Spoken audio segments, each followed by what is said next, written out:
दरम्यान शरद पवार गट राष्ट्रवादीला निवडणुकीमध्ये पराभूत करण्याची रणनीती आखत असतानाच शरद पवार गटाचा आणखी एक बडा नेता पक्ष सोडणार असल्याचा दावा केला जातोय। त्यामुळे आता कोणत्या नेत्यामुळे शरद पवार गटाला खिंडार पडणार असा सवाल उपस्थित झालाय।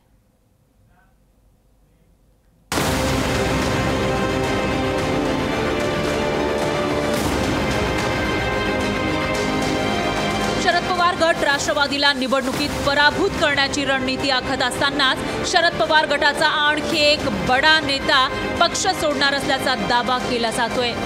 अमोल मिटकरींनी या संदर्भात स्पष्ट संकेत देणारं ट्विट करत शरद पवारांच्या तंबूत खळबळ माजवली आहे। लवकरच स्वागतास तुतारी सहित सज्ज आहोत, मार्च महिना मोठा सोहळा, वेलकम।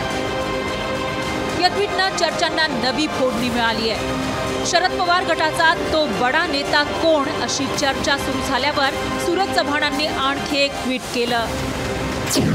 तू लाख हिफाजत कर ले, तू लाख करे रखवाली, उड़ जाएगा एक दिन पंछी, रहेगा पिंजरा खाली, #मार्च, #पक्ष प्रवेश। या ट्विट नंतर त्यांनी लोकशाही मराठीशी बोलताना मोठा पक्ष प्रवेश होणार असल्याचं स्पष्टपणे सांगितलं। ते ज्या पक्षात आहेत त्या पक्षातील एकही नेता छाती ठोकपणे सांगू शकला नाही की ते पक्ष सोडून जाणार नाही। हाच बडा नेता मार्चमध्ये इतर पक्षात पक्षप्रवेश करेल। जे लोक आज म्हणतायत ते विचारधारेसोबत आहेत, विचारधारेसाठी आहेत, त्यांच्यासाठी तू लाख हिफाजत कर ले, तू लाख करे रखवाली, उड़ जाएगा एक दिन पंछी, रहेगा पिंजरा खाली। मिटकरींचा हा दावा खोटा ठरला तर मिटकरी आमदारकीचा राजीनामा देणार का असं प्रतिआव्हान शरद पवार गटानं दिलंय।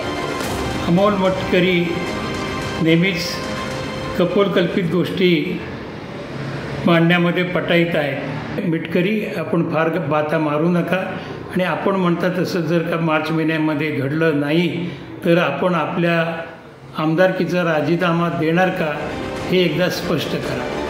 पश्चिम महाराष्ट्रातला बडा नेता असा उल्लेख केल्यानं तो बडा नेता जयंत पाटील आहेत का अशी चर्चा पुन्हा सुरू झाली आहे। जयंत पाटील प्रत्येक वेळी इन्कार करतात, पण पुन्हा पुन्हा त्यांच्याच नावाची चर्चा का होते असा सवाल आता शरद पवार गटाच्या सामान्य कार्यकर्त्यांमधून उपस्थित केला जातोय। ब्युरो रिपोर्ट, लोकशाही मराठी।